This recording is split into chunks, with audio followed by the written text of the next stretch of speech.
بسم اللہ الرحمن الرحیم الحمد للہ وکفا وسلام علی عبادہ الذین اصطفیٰ اما بعد۔ ارسال رسول کا کیا حکم ہے؟ آیا ارسال رسول واجب ہے؟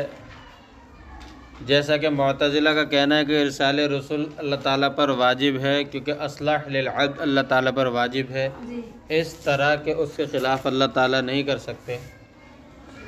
ماتریدیہ کا مسلک یہ ہے کہ ارسال رسول واجب ہے لیکن مقتضی حکمت کی وجہ سے اور اس کے ساتھ ساتھ کہ اللہ تبارک و تعالی اس کے ترک پر قادر ہیں، یعنی جانب وقوع اور جانب ترک دونوں پر اللہ تبارک و تعالی قادر ہوتے ہوئے لیکن ترجیح ارسال رسول کی جانب وقوع کو ہے، جبکہ معتزلہ کے نزدیک صرف جانب وقوع ہی متعین ہے، جانب ترک نہیں۔ تیسرا مذہب سمنیہ اور براہیمہ کا تھا، وہ کہتے ہیں کہ ارسال رسول ممتنع ہے، اس کی وجوہات بیان کر دی گئی تھی، یاد ہیں آپ لوگوں کو وجوہات؟ انہوں نے دلیل دی تھی نا کہ انہوں نے کہا تھا کہ رسول جو ہے، رسول بنانا اللہ تبارک و تعالیٰ کے یہ کہنے پر موقوف ہے کہ میں نے تمہیں رسول بنایا، اور اللہ تبارک و تعالیٰ کے اس قول پر یقین کرنے کا کوئی ذریعہ نہیں ہے، کیونکہ ہو سکتا ہے یہ آواز کسی اور کی ہو، قول کسی اور کا ہو۔ تو ہم نے اس کا جواب ہی دیا تھا کہ اللہ تبارک و تعالیٰ سے کوئی نشانی، علامت اور نشانی پیدا فرما دے کہ جس سے یہ یقین ہو جائے کہ اللہ تبارک۔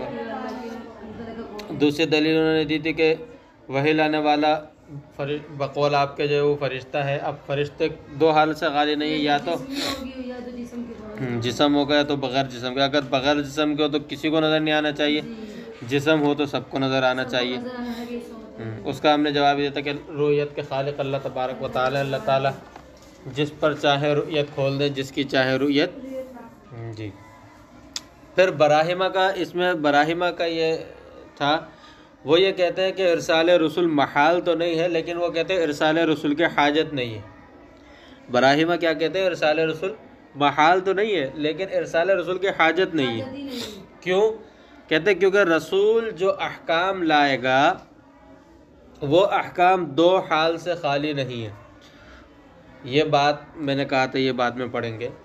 تو براہیمہ کہتے ہیں کہ رسول جو احکام لائے گا وہ احکام دو حال سے خالی نہیں ہے، یا تو وہ احکام عقل کے مطابق ہوں گے یا عقل کے خلاف ہوں گے۔ رسول جو احکام لائے گا وہ احکام دو حال سے خالی نہیں، یا تو وہ احکام عقل کے مطابق ہوں گے یا پھر وہ عقل کے خلاف ہوں گے۔ کہتے ہیں کہ اگر وہ احکام عقل کے مطابق ہوں تو انسان خود ان کو سمجھ کر ان پر عمل کر لے گا، رسول کی کیا ضرورت؟ اگر وہ احکام عقل کے مطابق ہیں تو انسان اپنی عقل سے خود سمجھ کر ان پر عمل کر لے گا، رسول کی کیا ضرورت؟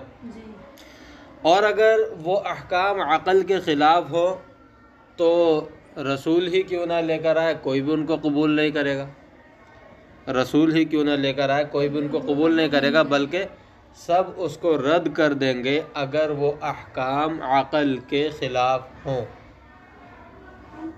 آئیے سمجھ میں؟ اس کا جواب یہ ہے کہ آپ نے جو یہ بات کی ہے کہ اگر احکام عقل کے مطابق ہوں گے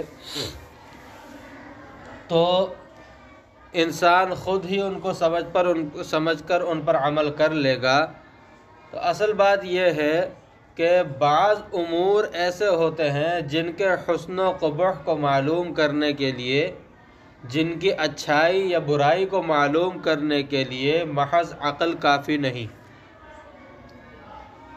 بعض امور ایسے ہوتے ہیں کہ جن کے حسن و قبح، اچھائی برائی کو معلوم کرنے کے لیے محض عقل کافی نہیں، اس کو معلوم کرنے کے لیے عقل سے اوپر اور عقل سے طاقتور سبب کی ضرورت ہوتی ہے۔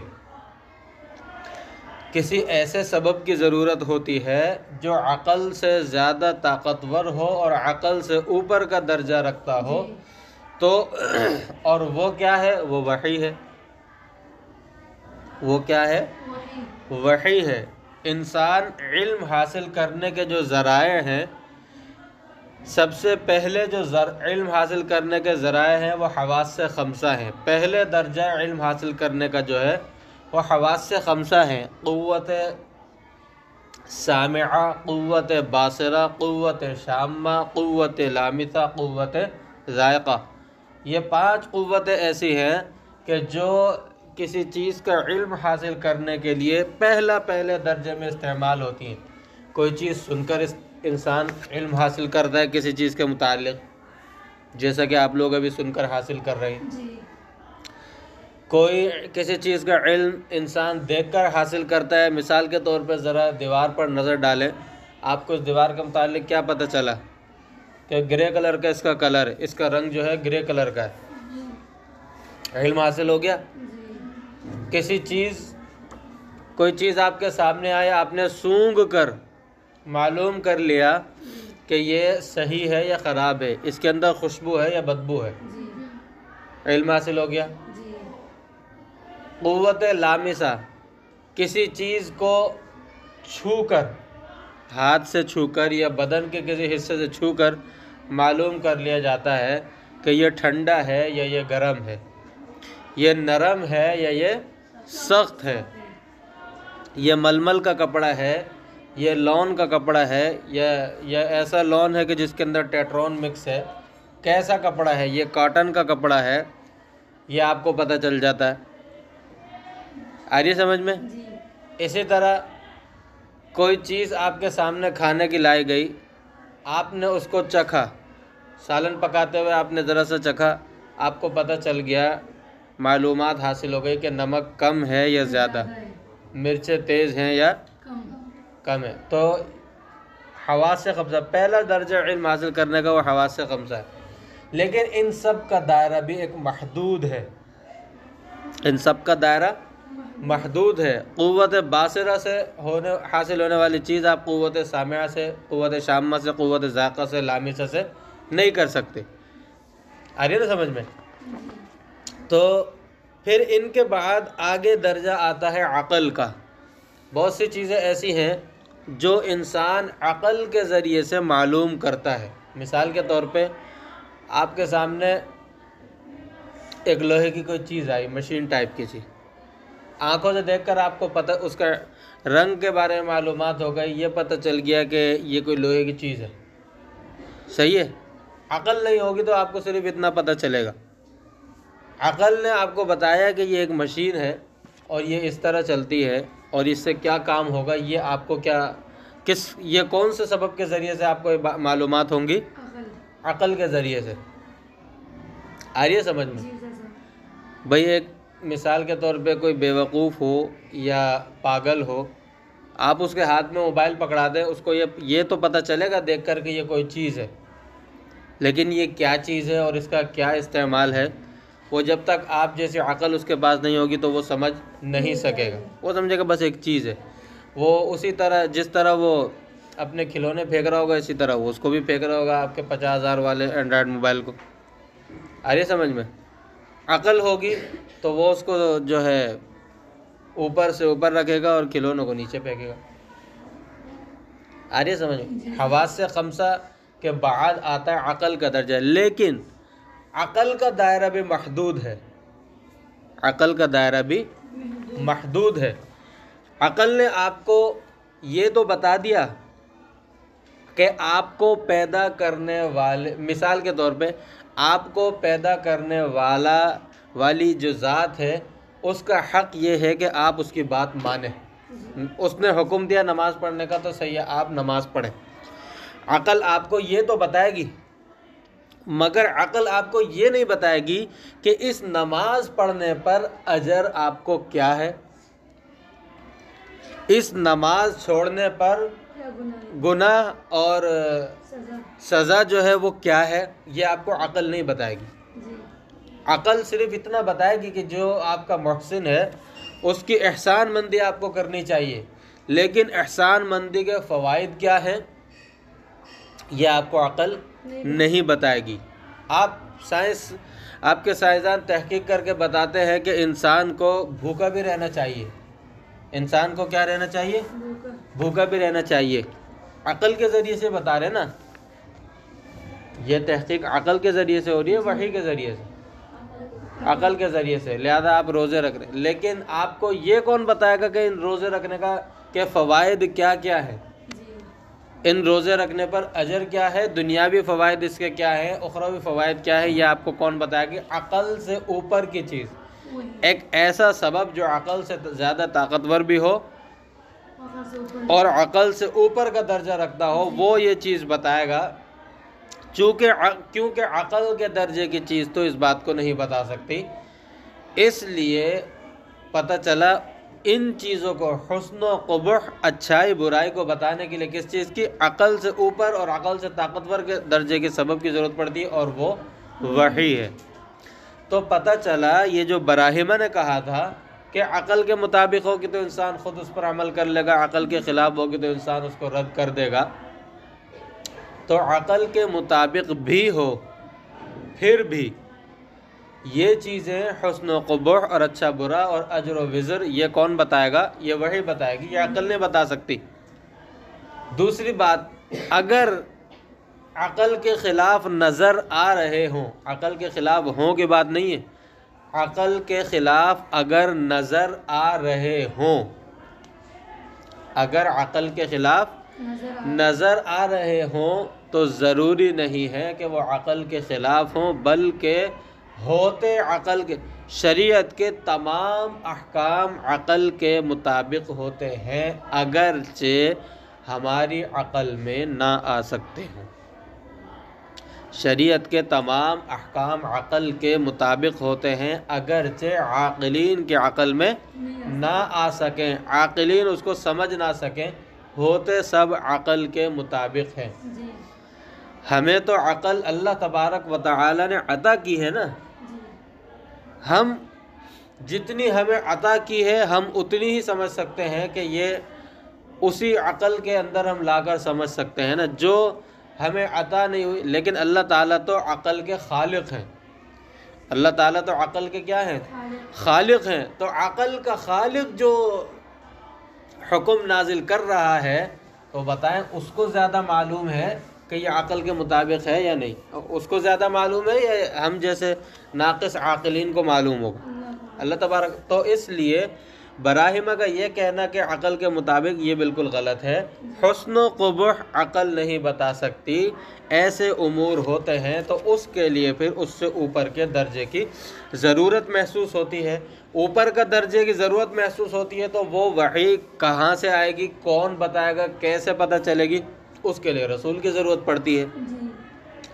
جب رسول کی ضرورت ثابت ہو گئی، رسول کی ضرورت متعین ہو گئی، تو ارسال رسول خود واجب ہو گیا، ارسال رسول خود واجب ہو گیا، اس معنی کے اعتبار سے جو ہم ماتریدیہ کو بتا کر آئے۔ آگے بات سمجھ میں اچھی طرح سے؟ اچھا،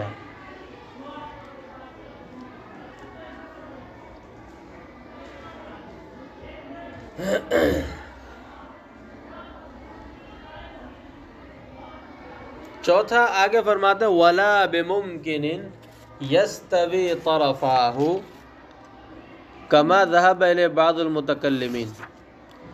یہاں سے شارح فرماتے ہیں اور عقل، چوتھا مذہب بیان فرماتے ہیں کہ اشاعرہ کا مذہب یہ ہے کہ اس کی تردید فرماتے ہیں اشاعرہ کے مذہب کی، کہ ایسا بھی نہیں ہے کہ ارسال رسول کی جو دونوں جانبیں ہیں، ممکن اور ممتنع والی، ممکن اور ممتنع والی، یا یوں کہہ دیں کہ امکان کی دونوں صورت، امکان کی دونوں طرف اور امکان کی دونوں جہتیں، یعنی وقوع کا امکان بھی ہے اور ترک کا امکان بھی ہے، وقوع کا امکان اور ترک کا امکان۔ اشاعرہ کہتے ہیں کہ امکان کی، یعنی ارسال رسول کی دونوں جانبیں برابر ہیں، ارسال رسول کی دونوں جانبیں برابر ہیں، یعنی ارسال رسول ایسا نہیں ہے ان کے نزدیک کہ ارسال رسول کی جانب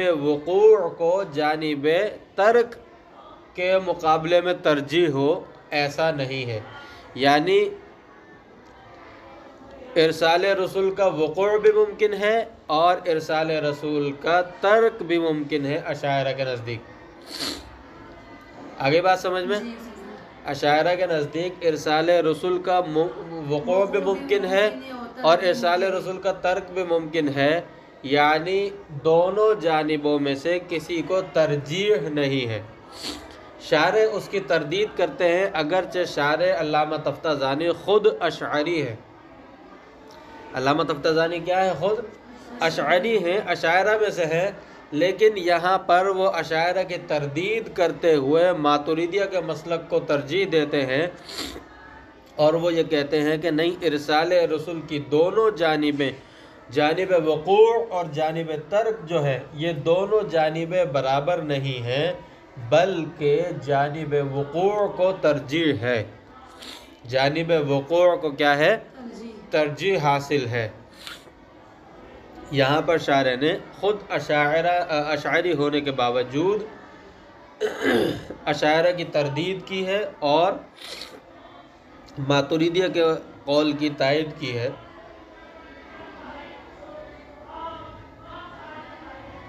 کما ذهب الیہ بعض المتکلمین، اسی بات کو اشارہ کیا۔ اب ارسال رسول واجب ہے یا کیا ہے؟ ارسال رسول کو تو بیان کر دیا، اب ارسال رسول کا فائدہ کیا ہے؟ ارسال رسول کا فائدہ کیا ہے اور ارسال رسول کا وقوع کیسے ہوا؟ ارسال رسول کا وقوع کیسے ہوا؟ یعنی یوں کہتے ہیں کہ وقوع ارسال رسول کو بیان فرماتے ہیں شارح، کہتے ہیں ثم اشار الى وقوع الارسال وفائدته وطریق ثبوته وتعیین بعض من ثبت رسالته فقال۔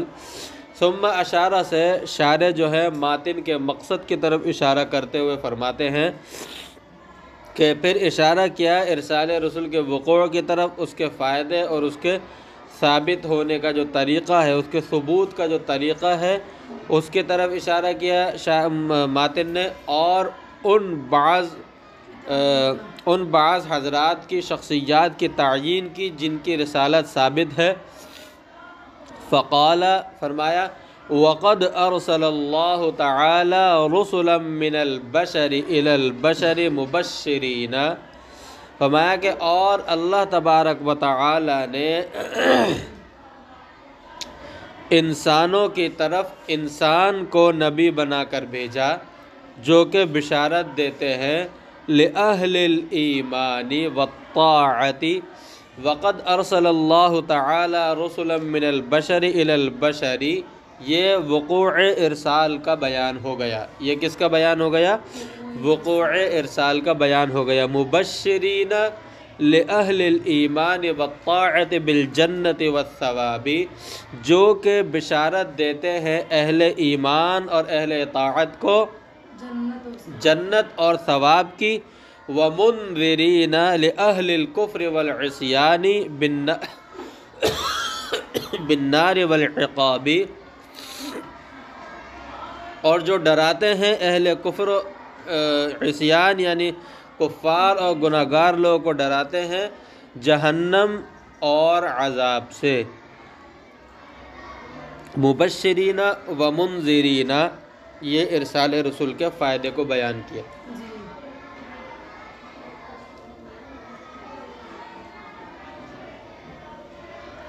فإن ذلك مما لا طريق للعقل إليه وإن كان فبإنظار دقيقة لا تيسير إلا لواحد بعد واحد۔ فرماتے کہ اس لیے کہ یہ اہل ایمان اور طاعت کو جنت اور ثواب کی بشارت دینا اور اہل کفر و عصیان کو جہنم اور عذاب سے ڈرانا، یہ عقل کے لیے ان چیزوں کو معلوم کرنے کا کوئی راستہ نہیں، عقل کے لیے ان چیزوں کو معلوم کرنے کا کوئی راستہ نہیں، یا عقل کے ذریعے سے ان چیزوں کی معلومات حاصل کرنے کا کوئی راستہ نہیں، اگرچہ خوب غور و فکر اور دقیق نظری کے ساتھ، خوب ہی غور و فکر کے ساتھ اور خوب دقیق نظر کے ساتھ اگر اس کو، یعنی بہت باریک بینی کے ساتھ، باریک بینی کہتے ہیں بہت ہی زیادہ غور و فکر کرنا اور ایک ایک چیز کو دیکھنا اور ہر حیثیت سے اس کو دیکھنا، اس کو کہتے ہیں دقیقہ یا باریک بینی سے، دقیق نظری کے ساتھ یا باریک بینی کے ساتھ۔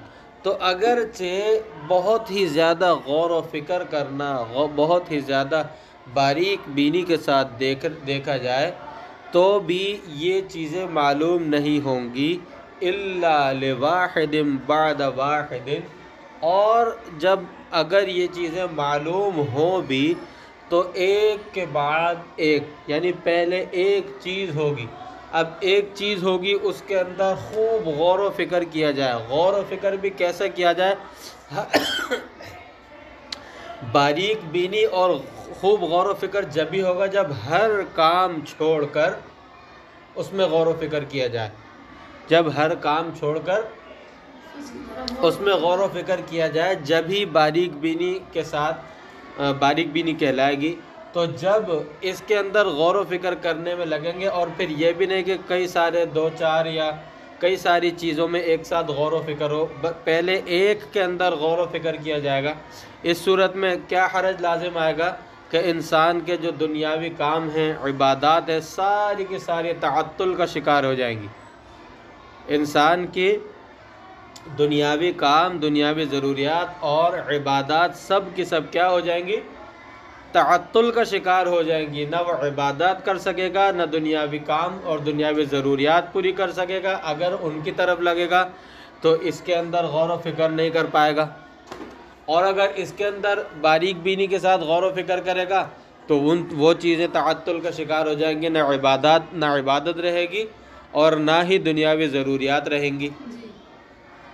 اور پھر اتنی باریک بینی کے ساتھ ایک کا پتہ چلے گا، پتہ نہیں کہ اس کی زندگی کتنی ہے، اس ایک کے بعد ہی اس کی زندگی ختم ہو گئی، اس ایک کے بعد ہی ہو سکتا ہے اس کی زندگی ختم ہو گئی، یا دو چار کے بعد ہی اس کی زندگی ختم ہو گئی، تو پھر عبادات تو ساری چھوٹ گئی اس سے، وہ تو پھر گھاٹے میں رہا۔ تو اس لیے اللہ تبارک و تعالی نے بندوں پر عظیم شفقت فرماتے ہوئے رسولوں کو بھیجا تاکہ وہ یہ باتیں بتا دیں اور اس میں زیادہ غور و فکر کرنے کی ضرورت نہ پڑے۔